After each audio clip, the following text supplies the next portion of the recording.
Joshua and Fury, I'm sure a lot of people do. Is it right you've worked Fury's corner? Yeah. Was it just one fight? Just the one fight against John McDermott. Yeah, I worked his corner. I was working with Mick Hennessy at the time. Was that the first fight or the rematch? The first fight, yeah. I was working with Mick at the time, and Mick asked me to do his corner for him because he was at Brentwood Centre, funny enough. And so I don't know what happened with his uncle at the time. I don't know whether they had a fallout or what. I don't know. I can't remember now. But yeah, it was Hughie Fury at that time, wasn't it? But yeah, they asked me to do it, and it was a good, it was a good fight, that fight, and I think, that night Tyson was under pressure that night from an experienced fighter. I thought he showed a lot of art in that fight, to come back, and as we know, the rematch, when he had the rematch, yeah, he come back a different fighter. But yeah, so I've worked his corner. He's a lovely man, Tyson Fury, behind the scenes, and a great fighter, obviously. Did you feel he won that fight when you were there, just before the decision was announced? I thought he was very close. Yeah, I thought he might have nicked it on the last round, but obviously, a lot of people thought McDermott won that night. But I thought, to me, I thought he showed a lot of art in the fight because he was dreadfully tired after seven, 8 rounds.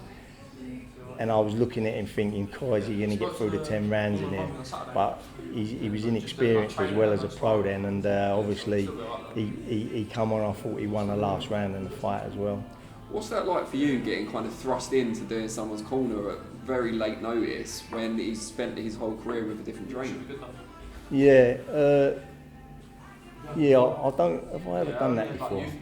Yeah, I have. I've done Tony Belew's corner once as well. Oh, yeah. Funny enough, when Dave Caldwell was away, and he rang me up and said, "Can you come and do my corner?" But well, I'm an experienced trainer. I've done things like I can do things like that. Do you know what I mean? And get in the corner, and I know what I'm doing and that, obviously. So obviously for them, it's like probably a little bit different because they've trained with somebody else and they're listening to what you're saying. And obviously you worked for a lot longer with Anthony Joshua from the start of his pro career for quite a while. When you look at the fight between the two of them, is it a case of Fury outboxes him, Joshua stops him, or is it not that simple? I think it's an hard fight. I think it's a 50-50 fight like everybody does, and that's why everybody in the world wants to tune into that fight and wants to view that fight. I think you've got two totally different fighters, totally different people and personalities. Obviously Anthony Joshua is an athlete. He's very athletic and punches very hard. He's quite smart. He's got good ring generalship. He's quite smart in the ring. He's got good footwork. He's got a good boxing brain on him, so he's got that side of him. And then you've got Tyson Fury, who's a natural fighter. He's naturally a gifted fighter. He's not very athletic looking, but he's a natural fighter. I mean, we see him one-on-one fight. I can't remember who he boxed. He boxed the whole 10 rounds as a southpaw. That was Rogan, no, that wasn't 10 rounds, was it? But yeah, I mean, it was amazing really what he done, and when you think of it, he's gone from boxing orthodox his whole career, and then one fight, bang, he's boxed as a southpaw. And like in a Wilder fight, you see him fight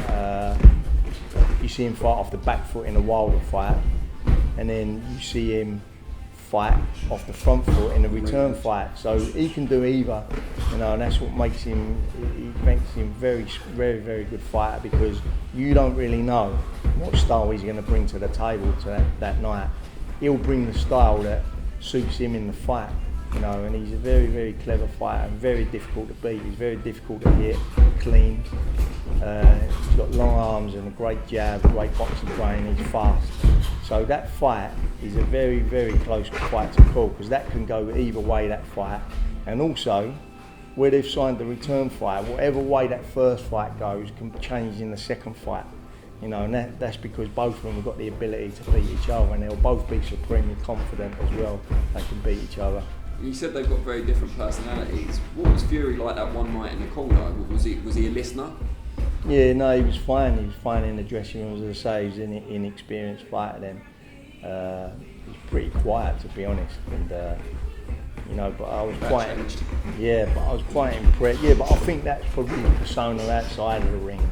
You know what I mean? Probably behind closed doors, I would, you know, he seemed like a nice guy, and you know, that's the quality of him as well. Is that what I was impressed with that night was his actual, you know, fighting heart and spirit. He was an inexperienced kid.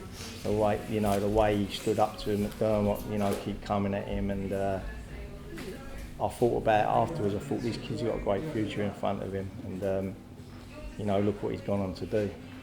Brilliant, Tony. Really appreciate it. Best of luck with the move, obviously, and we'll see you again at the new gym. Yeah, I'll buzz you up, Dan, and come and have a look at it, mate. All right. All right, cheers, Dan.